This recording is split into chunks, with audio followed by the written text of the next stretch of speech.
ഹരേ കൃഷ്ണ. ഹരേ കൃഷ്ണ. ഓം ഹരേ നമോ കൃഷ്ണ. ഹരേ കൃഷ്ണ. ദേവായ നമോ ഭഗവതേ വാസുദേവായ. ഓം നമോ ഭഗവതേ വാസുദേവായ. ഓം അജ്ഞാനതിമിരാന്തസ്യ ജ്ഞാനാഞ്ജനാശലാകയ ചക്ഷുരുന്മീലിതം യേന തസ്മൈ ശ്രീഗുരവേ നമഃ. നമോ വിഷ്ണുപാദായ കൃഷ്ണപ്രേഷ്ഠായ ഭൂതലേ ശ്രീമതേ ഭക്തിവേദാന്ത സ്വാമിനിതി നാമിനേ. നമസ്തേ സാരസ്വതേ ദേവേ ഗൗരവാണി പ്രചാരിണേ നിർവിശേഷ ശൂന്യവാദി പാശ്ചാത്യ ദേശധാരിണേ. जय श्री कृष्ण चैतन्य प्रभु नित्यानंद श्री अद्वैत गदाधर श्रीवासादि गौर भक्त वृंद. हरे कृष्ण कृष्ण कृष्ण हरे हरे, हरे राम राम राम हरे हरे.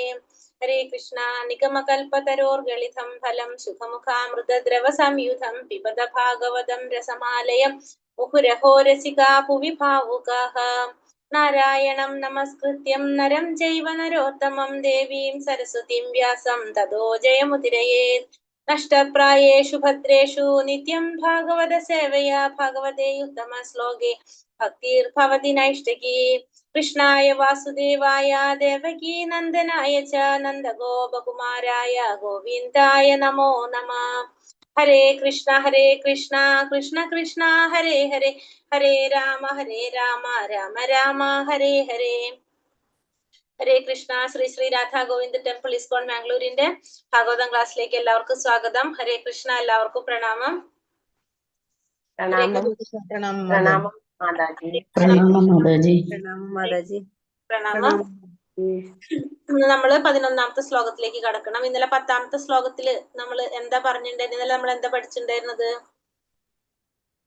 ഇന്നലെ എന്താ കലിയുഗത്തിൽ മനുഷ്യർ അല്പായുസുക്കളാണ് പറഞ്ഞു അല്ലെ? അതെ, കലിയുഗത്തിലെ മനുഷ്യരെ കുറിച്ചാണ് അവരുടെ പൂർണ്ണവും പരമമായ നന്മയൊക്കെ ഞങ്ങൾക്ക് വിശദമായി പറഞ്ഞു തന്നാലെന്ന് പറയുന്നു. അതെ. അപ്പൊ കലിയുഗത്തിലെ ജനങ്ങള് മടിയന്മാരാണ്, അതുപോലെ തന്നെ വഴക്കാളികളാണ്, ഭാഗ്യവാന്മാരുമാണെന്ന് കണ്ടു. അതിന്റെ തന്നെ കണ്ടിന്യൂവേഷൻ ആണ് 11ാമത്തെ ശ്ലോകത്തിൽ. കുറച്ചും കൂടി പറയാണ് അതിനെ കുറിച്ച്, കലിയുഗത്തിലെ ജനങ്ങളെ കുറിച്ച്. അതാണ് 11ാമത്തെ ശ്ലോകത്തിലും പറഞ്ഞിരിക്കുന്നത്. നമുക്ക് നോക്കാം. ഹരേ കൃഷ്ണ. ഓം നമോ ഭഗവതേ വാസുദേവായ. ഭൂരീണി ഭൂരി കർമാണി ശ്രോതവ്യാനി വിഭാഗശഃ അഥാസാഥോത്ര യത്സാരം സമുദ്ധൃത്യ മനീഷയാ. ബ്രൂഹി ഭദ്രായ ഭൂതാനാം യേനാത്മാ സുപ്രസീദതി. ഭൂരീണി ഭൂരി കർമാണി ശ്രോതവ്യാനി വിഭാഗശഃ അഥാസാഥോത്ര യത്സാരം സമുദ്ധൃത്യ മനീഷയാ.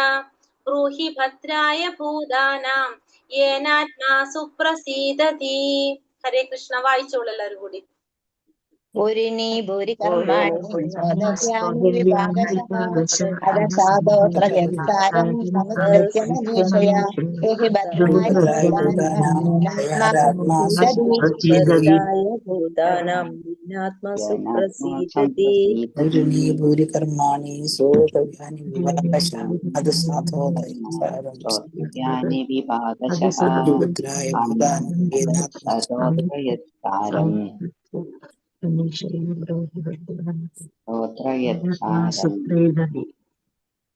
ഹരേ കൃഷ്ണ. ഇപ്പൊ എന്താ പറയുന്നത്?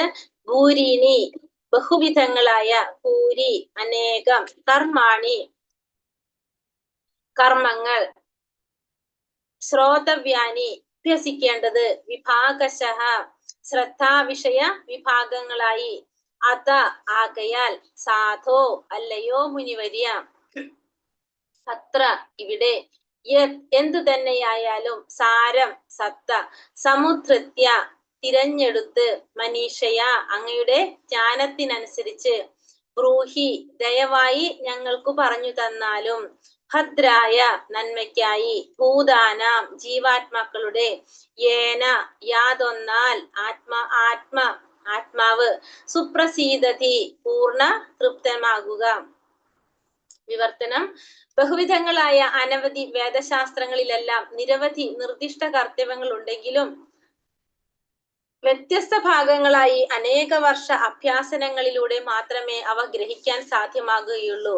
ആകയാൽ അല്ലയോ മുനിവര്യ, ദയവായി സമസ്ത ജീവജാലങ്ങളുടെയും ക്ഷേമത്തിനായി ഈ സർവവേദ ശാസ്ത്രങ്ങളുടെയും അന്തസത്ത തിരഞ്ഞെടുത്ത് വിശദമാക്കിയാലും അവിധമുള്ള നിർദ്ദേശങ്ങളാൽ അവരുടെ ഹൃദയം പൂർണ്ണമായി സംതൃപ്തമാകട്ടെ.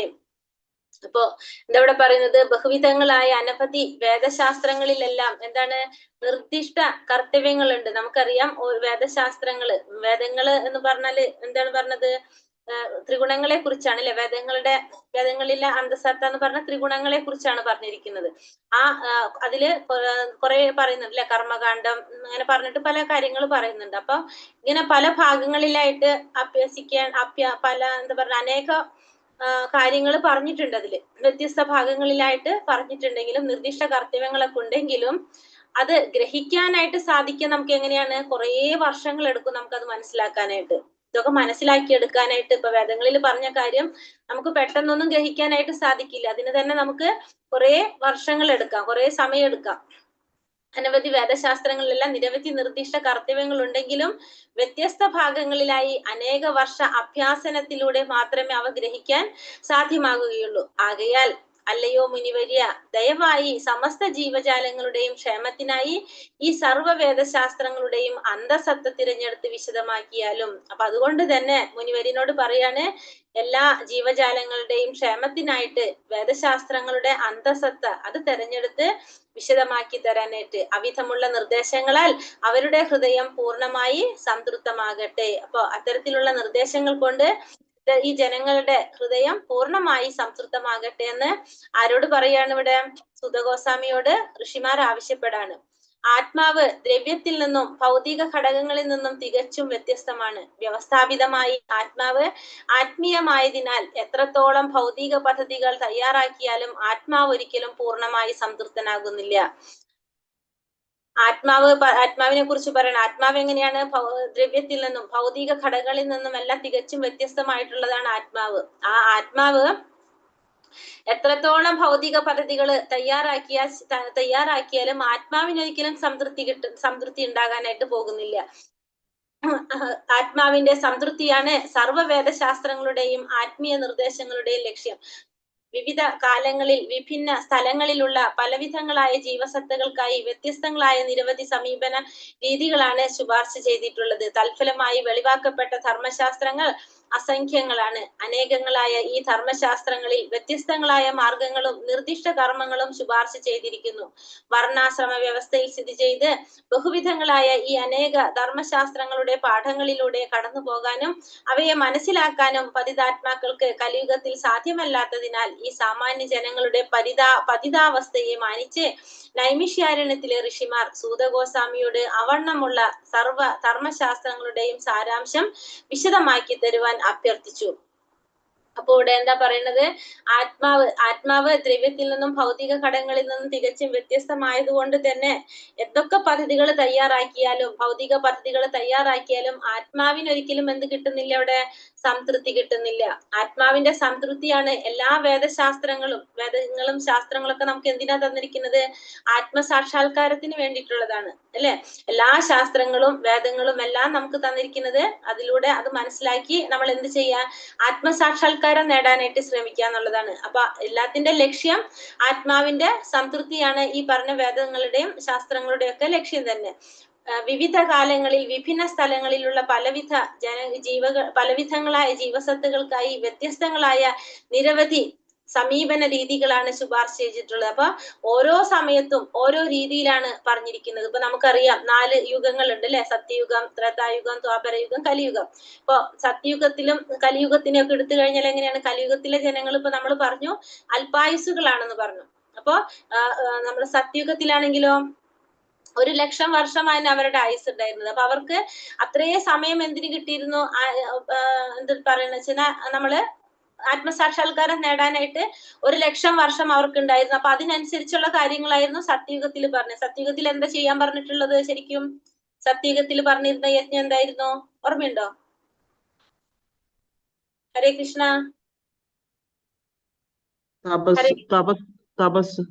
തപസ് ചെയ്യാനായിട്ട് സത്യയുഗത്തിൽ അല്ലെ? അടുത്തതോ ത്രേതായുഗത്തില്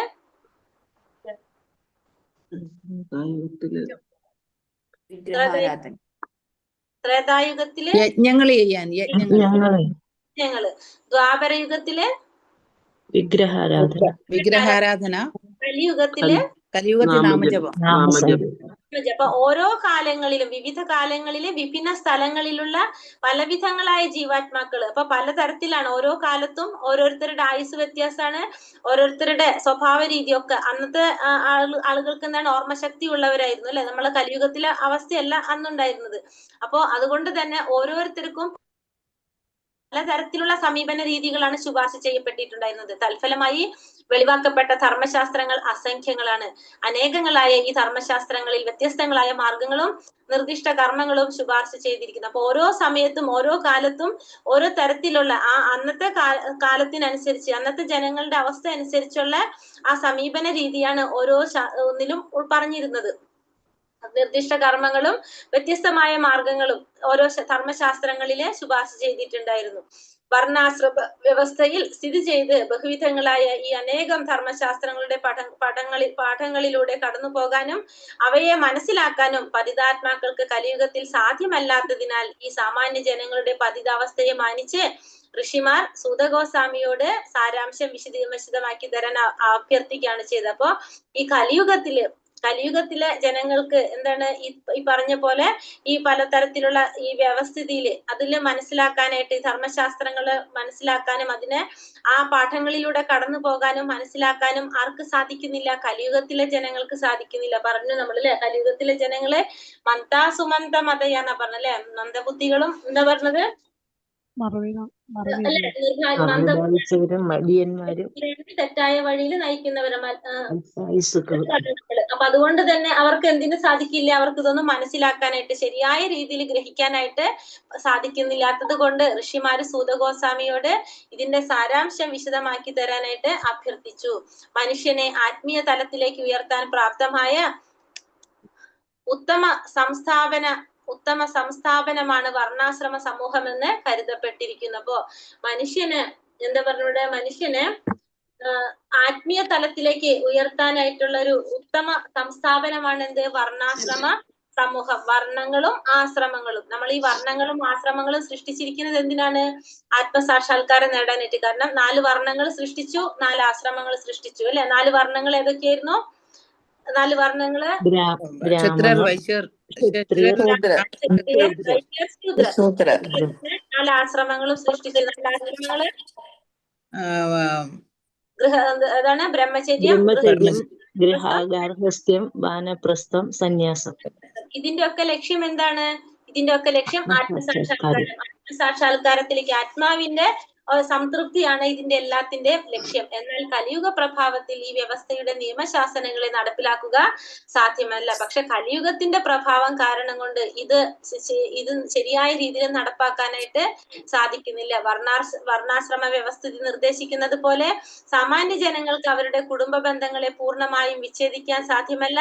പരിസ്ഥിതി മുഴുവൻ എതിർപ്പുകൾ നിറഞ്ഞതാണ്. ഇവയൊക്കെ പരിചിന്തയ്ക്കിയാൽ ഈ കലിയുഗത്തിൽ സാധാരണക്കാരന് ആത്മീയ വിമോചനം അത്യന്തം പ്രയാസകരമാണെന്ന് മനസ്സിലാക്കാം. ഈ വിഷയം സൂതഗോസ്വാമിക്ക് മുമ്പിൽ സന്യാസി ശ്രേഷ്ഠർ അവതരിപ്പിക്കാനുള്ള കാരണം എന്താണെന്നും വരും ശ്ലോകങ്ങളിലൂടെ മനസ്സിലാക്കാം നമുക്ക്. അപ്പോ ഇവിടെ എന്താ പറഞ്ഞത്? ഈ വർണ്ണാശ്രമ വ്യവസ്ഥയിൽ നിർദ്ദേശിക്കുന്നത് പോലെ സാമാന്യ ജനങ്ങൾക്ക് അവരുടെ കുടുംബങ്ങളെ പൂർണ്ണമായിട്ടും വിച്ഛേദിക്കാനായിട്ട് സാധിക്കില്ല. അപ്പൊ നമ്മൾ ഈ കലിയുഗത്തില് നമ്മളുടെ ചുറ്റുപാട് മുഴുവൻ എങ്ങനെയാണ്? എഗെയിൻസ്റ്റ് ആണ്. അതായത് ആത്മീയ കാര്യങ്ങൾക്ക് നമ്മൾ പറഞ്ഞു, ആത്മീയ കാര്യങ്ങൾക്ക് മടിയുള്ളവരാണെന്ന് ഓൾറെഡി നമ്മൾ കഴിഞ്ഞ ശ്ലോകത്തിൽ കണ്ടില്ല. ആത്മീയ കാര്യങ്ങൾ ചെയ്യാനും അവർക്ക് മടിയാണെന്ന് കണ്ടു. അപ്പൊ ഈ ആത്മീയ കാര്യങ്ങൾക്ക് എതിർപ്പാണ് എവിടെ നിന്ന് കിട്ടുന്നത്? ഈ കലിയുഗത്തില് നമ്മുടെ ചുറ്റുപാടുകൾ തന്നെ അങ്ങനെയുള്ളതാണ്. അപ്പൊ അതുകൊണ്ട് തന്നെ പിന്നെ അത് മാത്രമല്ല, ഈ കുടുംബ ബന്ധങ്ങളെ പൂർണ്ണമായിട്ട് വിച്ഛേദിക്കാനായിട്ട് സാധാരണ ജനങ്ങൾക്ക് സാധിക്കുന്നില്ല. അപ്പൊ ഇതൊക്കെ കാരണം കൊണ്ട് പെട്ടെന്ന് തന്നെ നമുക്കൊരു ആത്മീയമായ വിമോചനം അത്യധികം പ്രയാസമാണെന്ന് മനസ്സിലാക്കാം. അപ്പൊ അതുകൊണ്ടാണ് സൂതഗോസ്വാമിക്ക് മുമ്പില് ഈ സന്യാസി ശ്രേഷ്ഠര് ഇത് അവതരിപ്പിക്കാനുള്ള കാരണം. അപ്പൊ അതുകൊണ്ടാണ് അവര് ചോദിക്കുന്നത്, ഇവർക്ക് ശ്രേഷ്ഠമായിട്ടുള്ള കാര്യം പറഞ്ഞു തരാനായിട്ട്, അതിന്റെ അന്തസത്ത പറഞ്ഞു തരാനായിട്ട് ആവശ്യപ്പെടുന്നത്. അടുത്ത അടുത്ത ശ്ലോകം നോക്കാം. ശ്ലോകം 12.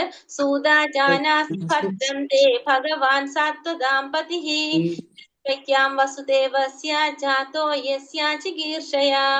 സൂത ജാനാസി ഭദ്രം തേ ഭഗവാൻ സാത്വതാം പതിഃ ദേവക്യാം വസുദേവസ്യ ജാതോ യസ്യ ചികീർഷയാ. ചൊല്ലിക്കോളൂ എല്ലാവരും കൂടി.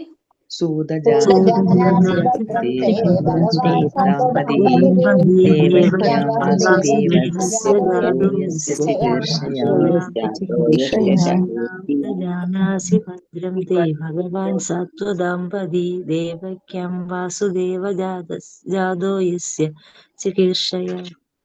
ഹരേ കൃഷ്ണ. സൂത അല്ലയോ സൂത ഗോസ്വാമി, ജാനാസി അങ്ങ് അറിയുന്നു, ഭദ്രം തേ സർവ അനുഗ്രഹങ്ങളും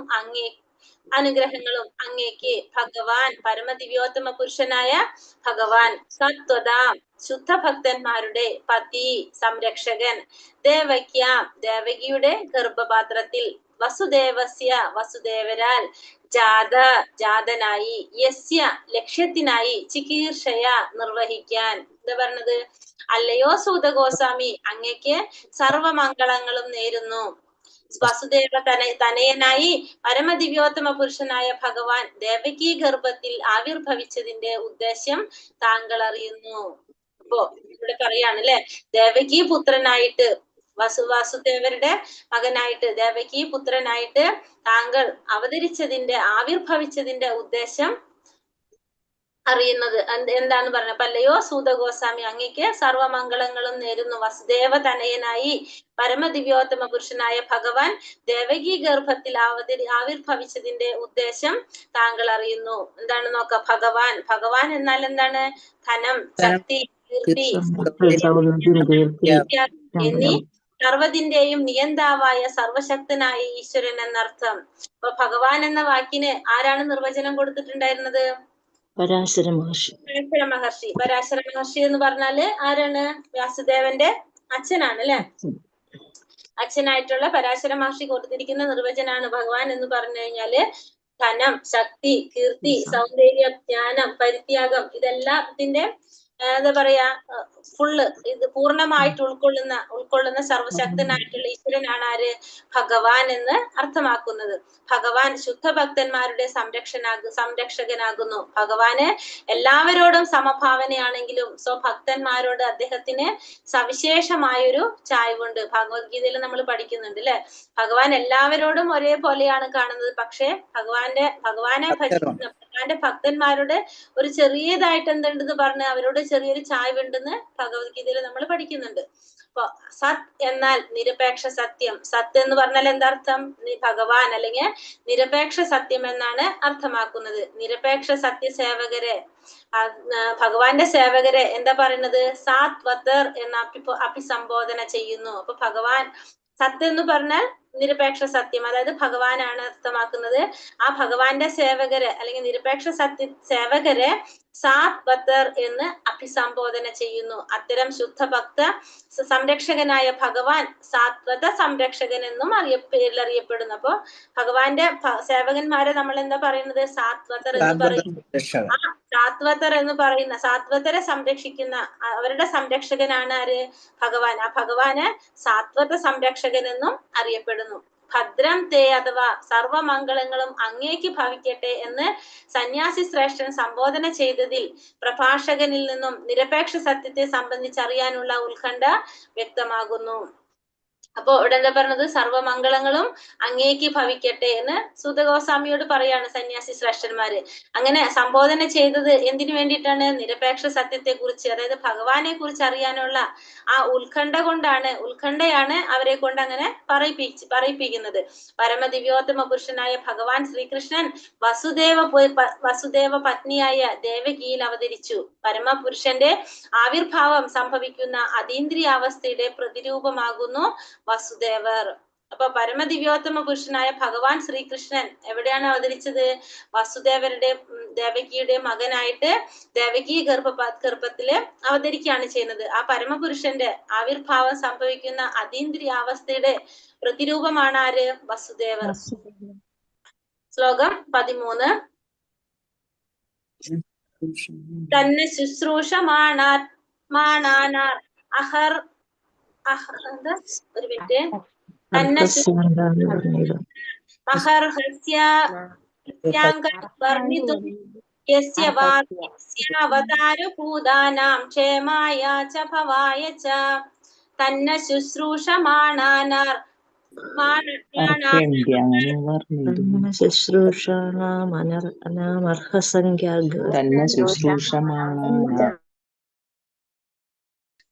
തന്നെ ശുശ്രൂഷമാണാൻ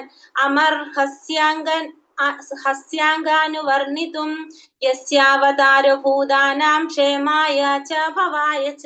വായിച്ചോളൂ. ഹരേ കൃഷ്ണ.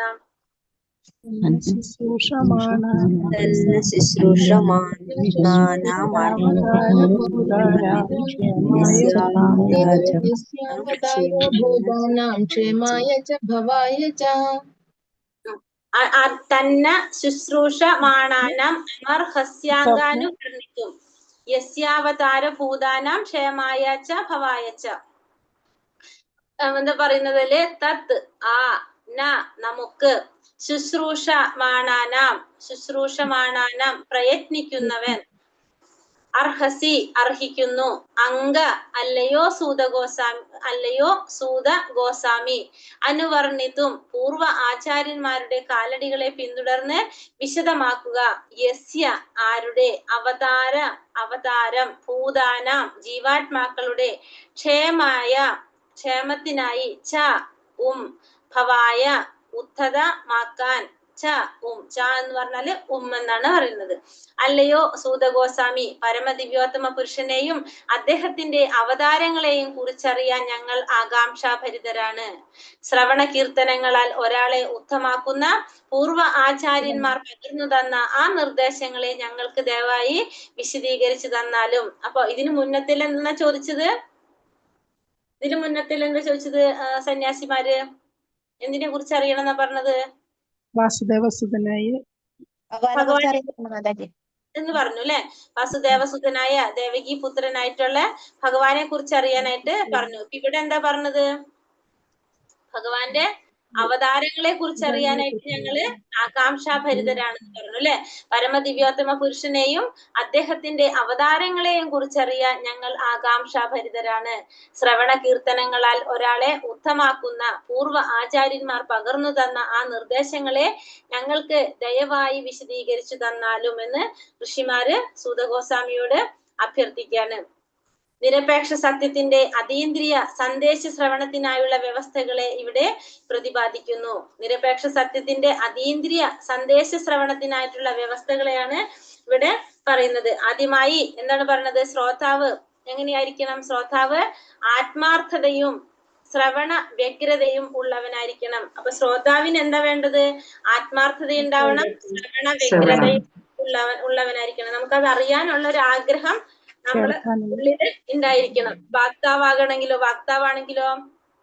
വക്താവാകട്ടെ നിശ്ചയമായും ഉത്തമ വിശ്വാസയോഗ്യനായ ആചാര്യൽ നിന്നുള്ള ഒരു ശിഷ്യ പരമ്പരയിൽ വന്നിരിക്കണം. അപ്പൊ ഒരു ശ്രോതാവിനും വാക്താവിനും വേണ്ട യോഗ്യതകൾ പറയാണ്. ശ്രോതാവ് എപ്പോഴും ആത്മാർത്ഥതയുള്ളവനും വ്യഗ്രതയുള്ളവനും, വാക്താവാണെങ്കിൽ നിശ്ചയമായിട്ടും എങ്ങനെയായിരിക്കണം? ആ ഗുരുശിഷ്യ പരമ്പരയിൽ കൂടെ വന്നിരിക്കുന്ന ഉത്തമ വിശ്വാസയോഗ്യനായ ആചാര്യൽ നിന്നുള്ള ആ ഗുരുശിഷ്യ പരമ്പരയിലൂടെ വന്ന വ്യക്തിയായിരിക്കണം. ഭൗതിക കാര്യങ്ങളിൽ നിമഗ്നരായവർക്ക് നിരപേക്ഷ സത്യത്തിന്റെ അതീന്ദ്രിയ സന്ദേശം മനസ്സിലാക്കുക സാധ്യമല്ല. അപ്പൊ ഈ ഭൗതിക കാര്യങ്ങളിൽ താല്പര്യമുള്ളവർ അല്ലെങ്കിൽ ഭൗതിക കാര്യങ്ങളിൽ ചേർന്നിരിക്കുന്നവർക്ക് നിരപേക്ഷ സത്യത്തിന്റെ ഭഗവാന്റെ അതീന്ദ്രിയ സന്ദേശം മനസ്സിലാക്കാനായിട്ട് സാധ്യമല്ല. ഇപ്പൊ നമ്മൾ പറയുന്നുണ്ട് അല്ലെ, എന്താ പറയണത്? അഥ ശ്രീകൃഷ്ണ നാമാതി ന ഭാവ്യഗ്രാഹ്യം ഇന്ദ്രിയേഹി അല്ലെ, സേവോന്മുഖേഹി ജിഹ്വാതോ സ്വയമേവാസ്ഫുരതി. അപ്പൊ നമുക്ക് ഭഗവാനെ കുറിച്ച് അറിയണമെങ്കിൽ നമ്മൾ എന്ത് വേണം? നമ്മള് ഇന്ദ്രിയങ്ങളെല്ലാം എങ്ങനെയായിരിക്കണം? പരിശുദ്ധമായ മാത്രമേ നമുക്ക് ഭഗവാനെ കുറിച്ച് അറിയാനായിട്ട് സാധിക്കുള്ളൂ. അല്ലാത്തവർക്ക് എന്ത് സാധിക്കില്ല? ഭഗവാനെ കുറിച്ച് മനസ്സിലാക്കാനായിട്ട് സാധിക്കില്ല. അപ്പൊ അതുകൊണ്ടാണ് നമ്മൾ എന്ത് പറയുന്നത്? നാമം ജപിക്കണം എന്ന് പറയുന്നത്. നാമം ജപിച്ച് നമ്മുടെ ഇന്ദ്രിയങ്ങള് പരിശുദ്ധമായ മാത്രമേ നമുക്ക് ഭഗവാനെ കുറിച്ച് ഗ്രഹിക്കാനായിട്ട് മനസ്സിലാക്കാനായിട്ട് നമുക്ക് സാധിക്കുള്ളൂ, അല്ലെങ്കിൽ നമുക്ക് സാധിക്കില്ല. അപ്പൊ അതേപോലെ തന്നെ ഇവിടെ എന്താ പറയുന്നത്? ഭൗതികമായ വിഷയങ്ങളില് ഭൗതികമായ കാര്യങ്ങളില് നമുക്ക് താല്പര്യമുള്ളവരാണെങ്കിൽ, നമുക്ക് അതിനോട് എന്താണ് അതിനോട് കൂടുതൽ ഇഷ്ടമുള്ളവരാണെങ്കിൽ എന്താണ് നിരപേക്ഷ സത്യത്തിന്റെ ഭഗവാന്റെ അതീന്ദ്രിയ സന്ദേശം മനസ്സിലാക്കാനായിട്ട് ഒരിക്കലും സാധിക്കുന്നില്ല. ഉത്തമ വിശ്വാസയോഗ്യനായ ആത്മീയാചാര്യന്റെ മാർഗനിർദ്ദേശത്തിന് കീഴിൽ ഒരുവൻ ക്രമേണ പരിശുദ്ധനാകുന്നു. ആകയാൽ ഒരുവൻ നിശ്ചയമായും ഗുരുശിഷ്യ ശ്രേണിയിൽ ഉൾപ്പെടേണ്ടതും സവിനയ ശ്രവണം എന്ന ആത്മീയ കല അഭ്യസിക്കേണ്ടതും അത്യന്താപേക്ഷിതമാണ്. അപ്പൊ അതെന്താണ് പറഞ്ഞത്? അപ്പൊ അതിനു വേണ്ടിയിട്ട് നമുക്ക് എന്താ ചെയ്യാൻ സാധിക്കുന്നത്? ഉത്തമ വിശ്വാസയോഗ്യനായ ആത്മീയ ആചാര്യന്റെ മാർഗനിർദ്ദേശത്തിന് കീഴിൽ ഒരു ആത്മീയ ആചാര്യൻ, ഉത്തമ വിശ്വാസയോഗ്യനായിട്ടുള്ള ഒരു ആത്മീയ ആചാര്യന്റെ വിശ്വാസത്തിന്റെ കീഴിൽ ഒരുവൻ എന്തായി മാറാണ്? പരിശുദ്ധനാകാണ് ചെയ്യുന്നത്.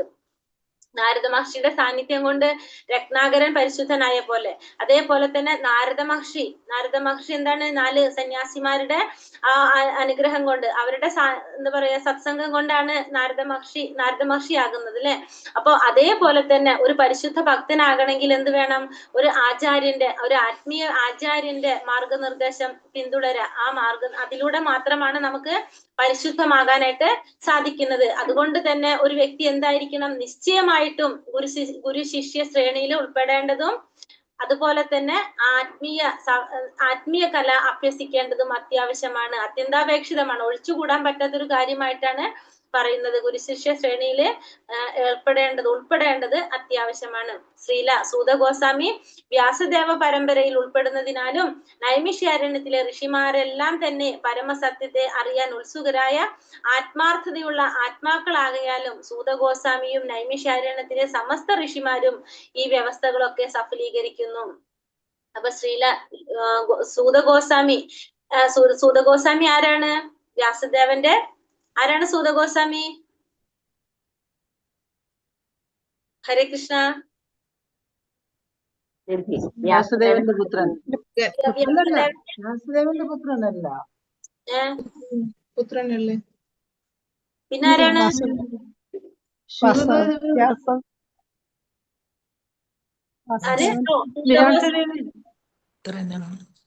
ശുകദേവ ഗോസ്വാമിയാണ് വാസുദേവന്റെ പുത്രൻ അല്ലെ? അതെ അതെ അതെ, ശരിയാ, സോറി. സൂത ഗോസ്വാമി വ്യാസദേവ പരമ്പരയിൽ ഉൾപ്പെട്ടതാണ്. നൈമിഷ്യാരണ്യത്തിലെ ഋഷിമാരെല്ലാം തന്നെ പരമസത്യത്തെ അറിയാൻ ഉത്സുകരായ ആത്മാർത്ഥതയുള്ള ആത്മാക്കളാകിയാലും സൂത ഗോസ്വാമിയും നൈമിഷ്യാരണ്യത്തിലെ സമസ്ത ഋഷിമാരും ഈ വ്യവസ്ഥകളൊക്കെ സഫലീകരിക്കുന്നു. അപ്പൊ അവര് ഇതേപോലെ തന്നെ അത് കേൾക്കാൻ ആഗ്രഹത്തോടെ ഇരിക്കുകയാണ് ഇവരെല്ലാവരും അല്ലെ. ഈ ആവശ്യതകളൊക്കെ പൂർണ്ണമായും സഫലീകരിക്കുന്നതിനാൽ ഭഗവാൻ ശ്രീകൃഷ്ണന്റെ അതിമാനുഷിക കർമ്മങ്ങളും അവതാരവും ജന്മവും ആവിർഭാവവും തിരോധാനവും നാമരൂപങ്ങളും ഒക്കെ ഉൾപ്പെടുന്ന അതീന്ദ്രിയ വിഷയങ്ങൾ അനായാസേന മനസ്സിലാക്കാൻ സാധ്യമാകുന്നു. ഇത്തരം സംഭാഷണങ്ങൾ ആത്മസാക്ഷാത്കാര മാർഗത്തിലുള്ള സർവ്വജനങ്ങളെയും സഹായിക്കുന്നു. അപ്പോ ഇതിലെന്താ പറയുന്നത്? ഇവിടെ ആത്മസാക്ഷാത്കാരം നേടാനായിട്ട് സഹായിക്കുകയാണ് ചെയ്യുന്നത്. എന്തൊക്കെ? ഭഗവാനെ കുറിച്ച്, ഭഗവാന്റെ അതിമാനുഷികമായ കർമ്മങ്ങള്, അവതാരങ്ങള്, ജന്മം, ആവിർഭാവം, തിരോധാനം, നാമരൂപങ്ങൾ ഉൾപ്പെടുന്ന ഇന്ദ്രിയ വിഷയങ്ങള്, അതീന്ദ്രിയമായ വിഷയങ്ങള് അനായാസന മനസ്സിലാക്കാനായിട്ട് സാധിക്കുകയാണ് ചെയ്യുന്നത്. ഇവിടെ എങ്ങനെ? ഈ നൈമിഷ്യാരണ്യത്തിലെ ഋഷിമാരെ അവിടെ ചർച്ച ചെയ്യപ്പെടാണ് ഇതൊക്കെ അല്ലെ. അപ്പൊ അതുകൊണ്ട് തന്നെ ഈ സംഭാഷണം കേൾക്കുന്നവർക്ക് എന്താണ്? അവരെ ആത്മസാക്ഷാത്കാരത്തിലേക്ക് നയിക്കുകയാണ് ചെയ്യുന്നത്. കാരണം ഭഗവാനെ കുറിച്ച് പറയുമ്പോ സ്വാഭാവികമായിട്ടും നമ്മൾ എന്താണ്? അത് കേൾക്കും തോറും കേൾക്കുന്നവരെല്ലാം പരിശുദ്ധരായിക്കൊണ്ടിരിക്കുകയാണ്. കാരണം നമ്മൾ പറഞ്ഞു അവിടെ ഇരിക്കുന്നവരെല്ലാവരും എന്താണ്? ആത്മാർത്ഥതയോടെ ഭഗവാനെ കുറിച്ച് കേൾക്കാൻ ഇരിക്കുന്നവരാണ്. ആ പറയുന്ന വ്യക്തിയാണെങ്കിലോ അത് അവർക്ക് വേണ്ടിയിട്ട് പറഞ്ഞു കൊടുക്കാനായിട്ട് അത്രയും ആഗ്രഹത്തോടെ ആ ഗുരുശിഷ്യ പരമ്പരയിൽ കൂടെ വന്ന ഒരു വ്യക്തി അത്രയും പറഞ്ഞു കൊടുക്കാനായിട്ടും ഇരിക്കുകയാണ്. അപ്പൊ അങ്ങനെ ഉള്ളൊരു സ്ഥലത്ത് ഭഗവാനെ കുറിച്ച് ചർച്ച ചെയ്യപ്പെടുമ്പോ സ്വാഭാവികമായിട്ടും എന്താ സംഭവിക്കുന്നത്? അത് കേൾക്കുന്നവർക്ക് അവർക്ക് ആത്മസാക്ഷാത്കാരത്തിലേക്ക് അവരെ നയിക്കാനായിട്ട് അവർക്ക് സഹായിക്കുകയാണ് ചെയ്യുന്നത്. കാരണം ഭഗവാനെ കുറിച്ച് എത്രത്തോളം നമ്മൾ പറഞ്ഞില്ലേ, ഭഗവാനെ കുറിച്ച് പറയും തോറും ഭാഗവതത്തിലെ ശ്ലോകത്തിൽ അല്ലെ 3-ാമത്തേലാണ് നമ്മൾ കണ്ടത്. തക്ഷണം ഭഗവാൻ എന്താണ്? അവിടെ വാസമുറപ്പിക്കുന്നു എന്ന് പറഞ്ഞു അല്ലെ. ശുശ്രൂഷുഭി തക്ഷണാത് എന്നാ പറഞ്ഞത്. ഭഗവാനെ കുറിച്ച് എവിടെയാണോ ഭഗവാന്റെ കാര്യങ്ങൾ പറയുന്നത് അവരുടെ ഹൃദയത്തിൽ ആ സമയം തന്നെ ഭഗവാൻ അവിടെ വാസമർപ്പിക്കുന്ന പറയുന്നത്. അപ്പൊ ഭഗവാനെ കുറിച്ച്, ഭഗവാന്റെ അവതാരങ്ങളെ കുറിച്ച്, ഭഗവാന്റെ ആവിർഭാവത്തെ കുറിച്ച്, തിരോധാനത്തെ കുറിച്ച്, ഭഗവാന്റെ നാമം, രൂപം, ഗുണം, ലീലകള് ഇതിനെ കുറിച്ച് എവിടെയാണോ ഈ അതീന്ദ്രിയമായ വിഷയങ്ങളെ കുറിച്ച് ചർച്ച ചെയ്യപ്പെടുന്ന അല്ലെങ്കിൽ സംസാരിക്കുന്നത് മനസ്സിലാക്കുന്നത് അവിടെ അങ്ങനെയുള്ളവർക്ക് എന്താണ് അവിടെ ഇരിക്കുന്നവർക്കെല്ലാം ആത്മസാക്ഷാത്കാരത്തിന് സാധിക്കുകയാണ് ചെയ്യുന്നത്, സഹായിക്കുകയാണ് ചെയ്യുന്നത്. ഹരേ കൃഷ്ണ കൃഷ്ണ കൃഷ്ണ ഹരേ ഹരേ, ഹരേ രാമ രാമ രാമ രാമ രാമ